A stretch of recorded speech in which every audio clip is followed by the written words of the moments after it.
welcome to Second Parish in Hingham, Unitarian Universalist. I'm Pam, and I'm acting as the worship associate today. We're very happy to welcome to our pulpit Reverend Steve Edington from Concord, New Hampshire. He's Minister Emeritus at the UU Church of Nashua, New Hampshire. Sorry, not Concord. Sorry. And has been there for 24 years. There's many announcements in your order of worship. Please read them, and any other announcements this morning? Okay, excellent. With that, let our service begin.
Good morning.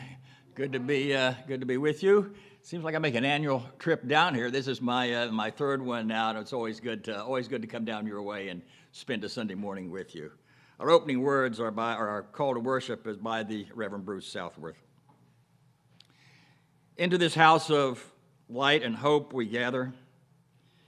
We gather to stretch our minds, to deepen our spirits, to share our smiles, and to give and receive comfort and hope. In such hours, may burdens be eased, the soul refreshed, and praise be given for the blessings that are ours. In the spirit of these words, let's sing together number 39, Bring, O Morn, Thy Music.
Chip will light our chalice this morning, and as he does, you're invited to, you're invited to join in the Second Parish Covenant as printed in your order of service.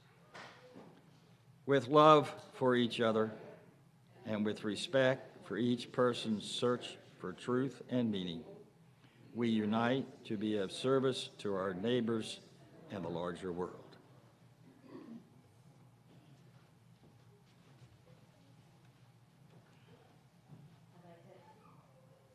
I'd like to invite my children friends up to the front. My family is running late today, so they'll miss this portion of our learning this morning. All month long, we're exploring the power of paying attention. And today is World Kindness Day, so maybe we can all do one kind thing for other people. Today, we're focusing on the power of paying attention to our impact on others. Sometimes we think that what we say or do stays with us, but the truth is our words, reactions, and attitudes don't stay inside us. They spill out into the world and they affect other people. This story helps us think about why that happens. Once upon a time, a teacher stood in front of the classroom holding a cup of coffee. They looked at the stack of heavy books on their desk and said, "I need both hands for this. Can someone hold my coffee for a moment?" A student quickly jumped up and took the cup. As the teacher walked past, they bumped the student's arm and coffee spilled everywhere. The teacher turned to the student and asked sharply, "Why did you spill my coffee?" Startled, the student answered, "Because you bumped me." The teacher paused, then smiled and shook her head. "That's not why the coffee spilled," they said. "It spilled because coffee was inside the cup." The room grew quiet. If the cup had held tea, tea would have spilled. If it had held water, water would have spilled. Whatever is inside of the cup is what comes out when it gets shaken. Then the teacher looked around at the room and continued. Life will shake you. It will bump into you when you're tired. It will surprise you when you're stressed. It will test you when things feel unfair. And when that happens, the teacher asked, what spills out of you? Patience or anger? Kindness or harsh words? Gratitude or bitterness? Most of the time, we blame the bump. We blame the other person. We blame the situation. But the truth is this: the bump doesn't create what spills out. It only reveals what was already inside. So the real question isn't who bumped me, it's what am I carrying in my cup? Have I filled it with gratitude, honesty, kindness, and courage, with forgiveness, joy, gentleness, and love for others? The teacher lifted the cup and said, "This is why it matters what we pour into ourselves, because what's inside us doesn't stay inside us. It spills into our families, our classrooms, our friendships, our world. And when life shakes us, and it will, what spills out of us will always have an impact on others." What I love about this story is how it reminds us that paying attention isn't always about avoiding the bumps, because life is going to bump into us no matter what. We don't get to choose that part, but we do get to pay attention and to choose what we're filling our cups with every day. Questions. Did you expect the teacher to say the spill wasn't caused by the bump? No? Anyone want to say why? I know this is a hard question so early. That's okay. In this story, the teacher says life will shake and bump us. What are some bumps that kids your age might experience? Wow, nobody wants to talk this morning. What about getting a bad grade? Yeah, especially my bigger kids, right? What about having to read in front of the class and not knowing one of the words? Yeah, roses, yeah. What about when someone is playing with your favorite toy in your classroom and you have to wait your turn? Yeah. All right, Molly? Wearing a pajama shirt to school by accident? Oh, man, that is a bump. That definitely is a bump. Any other ideas? Rose? When your teacher yells at you. Yes, nobody likes that, right? Leander always comes home and tells us which got yelled at in class, and sometimes it's him. Any other bumps that you can think of? Oh, another one. When your sister hits you. Definitely. Not showing up in pajamas on pajama day? I think you want to be in pajamas this morning. No? Okay. Yeah, not showing up in the right clothes, right? That's definitely a bump. What tends to spill out of you when you're tired or frustrated?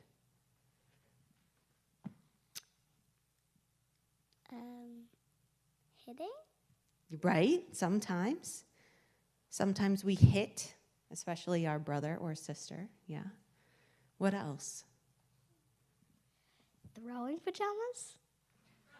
With the pajamas today, for sure. Yelling. Yelling, yeah.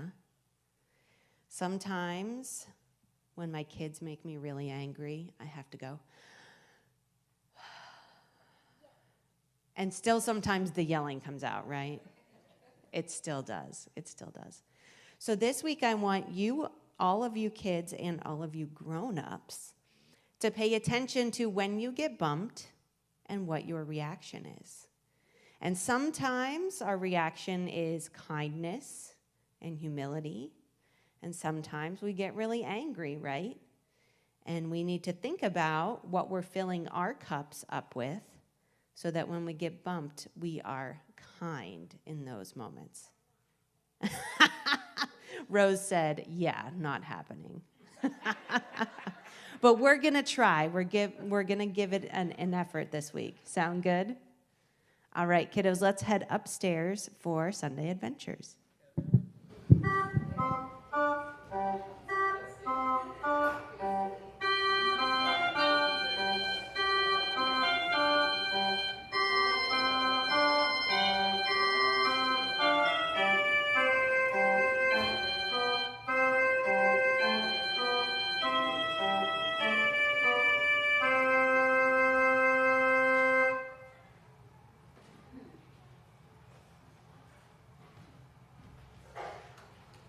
Please turn to responsive reading 557. It's by Reverend David Eaton, titled A Common Destiny. All living substance, all substance of energy, being, and purpose are united and share the same destiny. All people, those we love and those we know not of, are united and share the same destiny. Birth to death, we share this unity with the sun, earth, Our brothers and sisters, strangers. flowers of the field, snowflakes, volcanoes, and moonbeams. Birth, life, death, unknown, known, unknown. Our destiny from unknown to unknown. May we have faith to accept this mystery and build upon its everlasting trust. Thank you. Now during the solo, if you have any joys and concerns, please write them on the yellow notes in your pews, and the ushers will collect them after the solo. Thank you.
I'll share these as they have been written.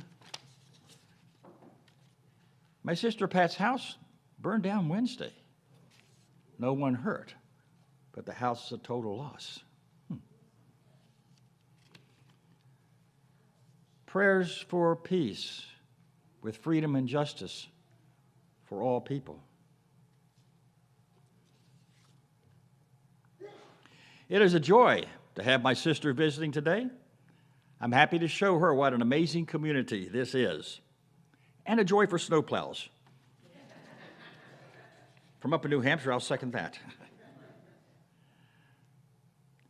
Thankful for Hingham Light Plant during the blizzard, who was able to quickly restore power for residents who did lose power.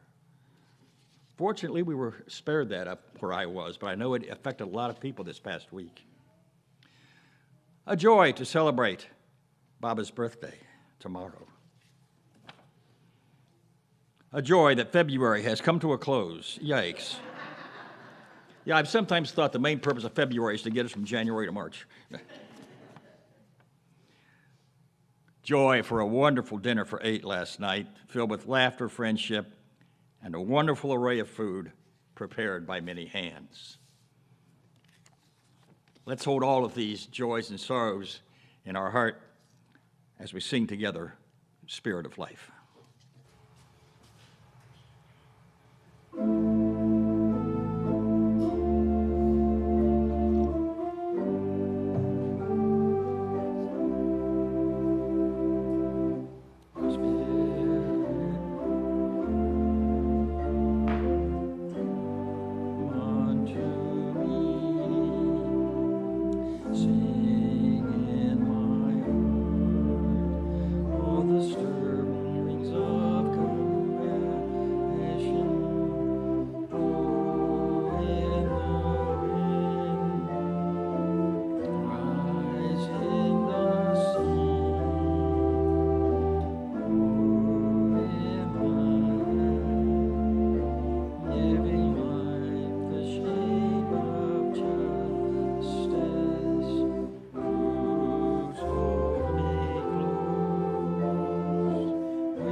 The words for our prayer this morning are by the Reverend Lisa Friedman. Blessed and Holy Spirit of life and love, we live in a fragmented world that tempts us to despair. We would put it back together piece by piece if it were ours to choose. But sometimes the fragments are enough. In a world of cruelty, there is still power in every act of kindness. In a time of doubt, there is still power in every act of hope. In an age of division, there is still power in every act of unity. May we remember that sometimes the fragments of meaning we make are just the right size to hold in our hands. May we spend a moment of silence reflecting on the meaning of these words.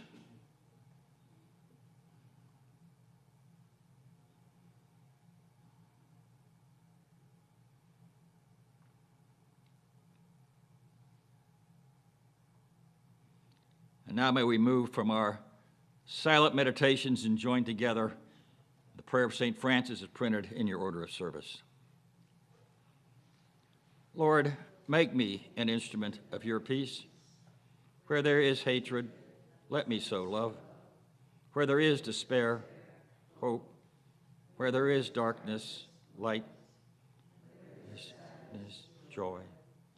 Grant that I may not so much seek to be consoled as to console, to be understood as to understand, to be loved as to love. To support the life and the work of this congregation, the morning offering will now be received.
Thank you. Well, as a lead into some of what I'll be sharing in the sermon, I offer these words by the late Reverend Gordon McKeeman, better known as Bucky. It's called Addressing a Mystery. How does one address a mystery? Cautiously. Let us go cautiously then to the end of our certainty, to the boundary of all we know, to the rim of uncertainty, to the perimeter of the unknown which surrounds us. Reverently, let us go with a sense of awe, a feeling of approaching the powerful holy, whose lightning splashes the sky, whose persistence splits concrete with green sprouts, whose miracles are present in every place and moment. Hopefully, out of our need for wholeness in our lives, the reconciliation of mind and heart, the joining of reason and passion, the intersection of the timeless with time. And quietly, for no words will explain the inarticulate or summon the presence of that which is always present, even in our absence. Gordon McKeeman. Well, I'll lead off today with a story by my friend and colleague in the UU ministry, the Reverend Terry Sweetser, that I continue to get a kick out of. I was 7 years old when I had my first encounter with theology. My mother made a batch of fudge, placed it in the refrigerator, and decreed that it could not be sampled until after supper. I was not pleased. I contrived every scheme I could imagine to sneak some, but someone always seemed to be lurking in the kitchen. At about 4 o'clock, I got what seemed like an unbelievable break. My mother and sister had to go to the store, leaving me alone for a while. Mother must have been reading my mind because she gave a warning on the way out. Just because I'm not here, she said, don't think you're alone with the fudge. God is watching you. The word theology means God's study. As they drove off, I was studying hard. Didn't take me long to conclude that I was a 7-year-old atheist. Boy, did that fudge taste good. Unfortunately for me, Mother counted the pieces, and the recount on her return showed a deficit of 3. When asked how I could have brazenly taken the fudge in front of God, I said, I don't believe in God. My ever-practical mother responded while administering my first spanking, it would be in your best interest to act as if God were there. In a rejoinder to this fudge story, Reverend Sweetser has this to say. The personal God who could legislate justice and control the universe died for me that day. But a passionate interest in what people mean by the idea of God was born. I sense it's a passion most of us share. Unitarian Universalists can really get worked up about God. No matter what we believe, there's high emotion when we hear God talk. Whether God is there or not, the tension is. And my experience in the UU ministry, a little over 40 years at this point, does bear out Terry's observation. We Unitarian Universalists, well, some of us anyway, do tend to get a little exercised when it comes to God talk. And this shouldn't be too surprising, since a certain number of our members and friends, as I've come to see over the years, have come to our Unitarian Universalist congregations after having negative experiences of one kind or another in the faith in which they were raised. And for them, even hearing the word God can bring back some of those unpleasant experiences. And I get that. But we are, after all, a community of seekers and explorers that I would think, including in that exploring and seeking, are looking at ways in which the idea of God may or may not be meaningful. Hence this sermon. I'll try to make this not sound like too much of a theology lecture, although some of that may creep in. And I've also found that when it comes to a conversation about theism and atheism, that theology and etymology get all mixed together.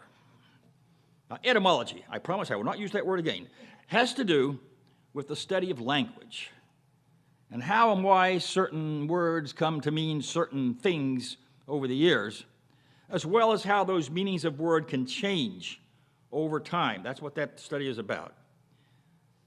And God is actually a very malleable word, as I hope I can demonstrate. It cannot be finally and fully nailed down. Okay, then. I would say that most of what gets termed atheism is really a rejection of supernatural theism. That is to say, the rejection of a God as a willful and intentional supreme being who can act in certain ways and cause certain things to happen or not happen. This is a God who personally cares about us and watches over us, and that can be very comforting, but it's also a God who can hold us accountable for our misdeeds, like, say, stealing 3 pieces of fudge. So when Terry Sweetser said he was a 7-year-old atheist, what he meant was he was rejecting the God of supernatural theism. And that is one form of atheism. But it doesn't really go very far, or get one too far, when it comes to kind of theological explorations and finding out what some of the deepest meanings and purposes we hold in our lives. And this is my argument. In fact, it's kind of shallow in many ways, this kind of atheism. It's my argument with Richard Dawkins in his book, The God Delusion. For in that book, some of you may be familiar with it, he defines God strictly in terms of supernatural theism and doesn't really allow for any other explorations of what the term God might mean. That is to say, he takes one particular understanding of God, and granted it's a common one, puts it in a box, blows up the box, and then says in effect, well, that's that. And it takes him 400 pages to do that. And I happen to agree with Dawkins. The God of supernatural theism is a delusion. Recognizing that delusion, however, at least for me, is the beginning point of any kind of theological seeking and exploring, and not the end, as Dawkins suggests. Well, moving from that point, there is what I regard as an authentic and honest kind of atheism, which I can fully respect and even admire, even if I can't fully embrace it. And I find it in the writings of the French philosopher, novelist, and essayist Albert Camus. It was my first encounter with Camus in a freshman English class, way back there in the Paleolithic age, that gave me an introduction to this kind of atheism. I did not, however, recognize it as such at the time, since I was still very much entrenched at that point in the very conservative Baptist Christianity in which I had been raised. But it was in reading Camus' novel, The Stranger, at the age of 18, that planted a seed in my mind which later came to fruition. The Stranger was the third of 3 novels we were assigned in my freshman English class. It was preceded by The Catcher in the Rye and The Lord of the Flies. So after reading about Holden Caulfield's 16-year-old angst-ridden wanderings around New York City, and then about a bunch of British choir boys who get stranded on a Pacific island and who, with a couple of exceptions, turn into a bunch of little savages, we come to the character of Meursault in The Stranger. Now, The Stranger is related in the first person by this Meursault. He's the narrator, telling the story as a flashback. He's a Frenchman who's grown up in Algeria when it was under French rule, as was the case with Camus. And in Meursault's case, he's in an Algerian jail, awaiting his execution for a murder that he more or less stumbled and bumbled into committing, but for which he's been sentenced to death nonetheless. The novel, as I say, consists of Meursault's rather dispassionate recounting of the events that have led up to his current predicament and him sitting in the jail cell awaiting his execution. So on the last page of the book, Meursault knows his time is nearly up. He looks through the bars over a window in his cell and he says, "Gazing up at the dark sky spangled with its signs and stars, for the first time, the first, I laid my heart open to the benign indifference of the universe." Keep that phrase in mind, benign indifference of the universe. Well, Camus, through his fictional character, is describing here what I take to be a very authentic form of atheism. As I said a couple minutes ago, I didn't recognize it as such when I first read the book. When I got to the last page of the book, I just wanted to get the thing done. I didn't quite know what was going on with it. But it took me a few years later to get it. For Camus is saying, we're time-bound creatures, living time-bound lives, which none of us get out of alive, and we live them in a universe that can only regard us with what he called benign indifference. To get it down to brass tacks, this French philosopher is saying that we're just here. Nothing and nobody beyond our earthly lives and existence who give two hoots about us. And on a sheer literal level, the phrase benign indifference is an oxymoron, since you can't both show kindness, which is what benign means, and indifference at the same time. But Camus puts those two words together in a way that actually works. He's saying that the universe we're in doesn't wish us any harm, doesn't have any evil intentions towards us. That's the benign part. Just doesn't care that we're here. We're completely on our own. In his philosophical essays, I'm moving away from the novel now, Camus calls this stance his principle of the absurd. And by that he means there's no overarching meaning with a capital M, no overarching purpose with a capital P to our lives. Ultimately, we live in an absurd universe.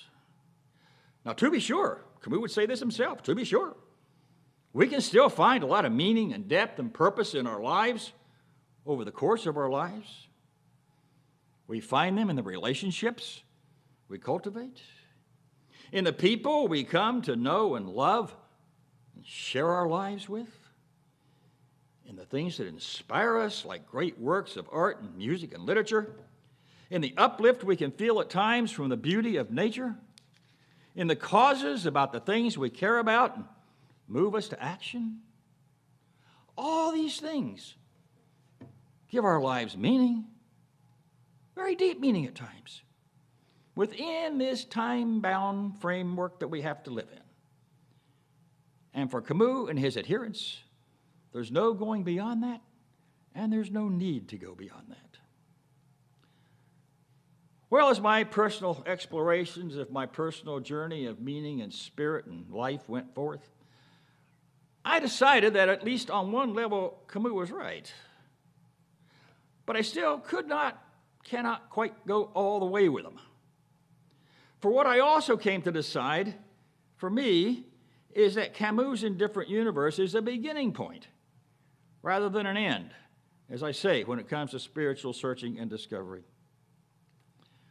For contained within this universe, which may ultimately be indifferent to our existence, is something called life. And the individual lives we're given to live out over a certain period of time, are also a part of this larger, overarching flow of life. And within this larger life, there's awe and mystery and wonder. There's a miracle of birth and growth, along with the presence, if not the pain, of death. There are connections both within us and beyond us that give our personal lives joy and fulfillment. And there's loneliness. Sometimes it's a cosmic loneliness that brings us face to face with our finitude. This is the life. These are the lives we all live, whether or not we have any kind of a concept of someone or something called God or not. So where then does anything or anyone called God come in, if at all? For me, it does come down to whether or not Camus was right. Do we live in what is ultimately an empty universe, in which we create meanings that will get us meaningfully through our lives? Or, in ways that may only be partially known to us, is there some greater meaning with capital M, some greater purpose with a capital P, within which these time-bound, earth-bound lives of ours are ultimately grounded? Do we, like Meursault, gaze out at an empty universe, or are our lives anchored in what the theologian Paul Tillich called the ultimate ground of being? That, I would submit, is the real God question. It's not about whether or not there's a supreme being who knows who we are and can catch us in our misdeeds, like, say, swiping fudge. Instead, it's about whether or not there is any greater meaning to our lives that both encompasses and lies beyond the earthly meanings we cultivate and nurture for ourselves. Or to put it in more personal terms, the reason I can't go all in with Camus' empty universe, much as I respect those who do, or with the supreme being of supernatural theism, is because both of these stances, polarities that they are, they each call for a certain level of certainty that I can't quite get to. I choose to live as if there is such a greater reality, as if there is a greater mystery that is beyond any kind of certainty, but still worth seeking for. And that's where I key into those words of Buckingham McKeeman I read earlier. How does one address a mystery? According to him, we go cautiously to the end of our certainty, but hopefully out of our need for wholeness in our lives, and quietly to that which is present even in our absence. Or as Terry Sweetser put it, as if God were there. One of Camus, I'll go one more round with Camus as a way of winding these thoughts down. For ironically, it was this devout atheist who gives me yet another way of thinking about and believing in God. One of Camus' better-known pearls of wisdom is found in the line that says, "In the midst of winter, I discovered that there was within me an invincible spring." Pretty timely words for right now. For there are several levels on which these can be read. As I just said, given the weather we're experiencing, it can become taken quite literally. I bundled up and cleared out my driveway time and again over the past few weeks. I need to know that an invincible spring awaits that will bring relief to the winters that increasingly wear on me as years go by. It's not that I feel defeated by winter, it just beats up on me more than it used to. But Camus, of course, was not writing about the weather in a literal sense. He was writing about the winters of the soul and the spirit that we're all inevitably hit with from time to time in our lives. Each of you know the ones that have come your way in the course of the lives you lead. It's the invincible spring you carry within you that gets you through those kinds of winters. So it is that in addition to the greater mystery of which Reverend McKeeman writes, I also believe in the invincible spring that I carry within me. And while I do not use the term God all that often, it is a way, when I do, of affirming my sense of that greater mystery beyond me and of invincible spring within me. That's what gives me my understandings of God. And finally, I cannot let Camus' metaphor go by without also thinking about the social and political climate we find ourselves in the midst of right now. I'm going to hold off on the details. You know them well enough. But as I see it, our country is in the midst of a winter of the soul right now, unlike any time since the Civil War. And yet here, too, I believe in an invincible spring. But in this instance, it's not a spring that will come on our own as we wait for it, as we do in the case of the winters that come here in New England from one year to the next. In this case, we have a winter that calls on us to be agents of an invincible spring in whatever ways are available to us if it is to arrive. And I believe it will, so long as we answer that call. For we are called to take the invincible springs of hope we carry within us out into a very troubled, at the moment, public square, and out into the life of a nation that is still worth standing up for. In the midst of winter, I discovered that there was within me an invincible spring. It would be in your best interest to act as if God were there. Let's take these words to heart as the journeys of our lives go forward. Let's sing together our closing hymn, number 345, With Joy We Claim the Growing Light.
Now may the love which overcomes all differences, which heals all wounds, which puts to flight all fears, which reconciles all who are separated, be in us and among us, now and always. May we be at peace with one another as we receive our postlude.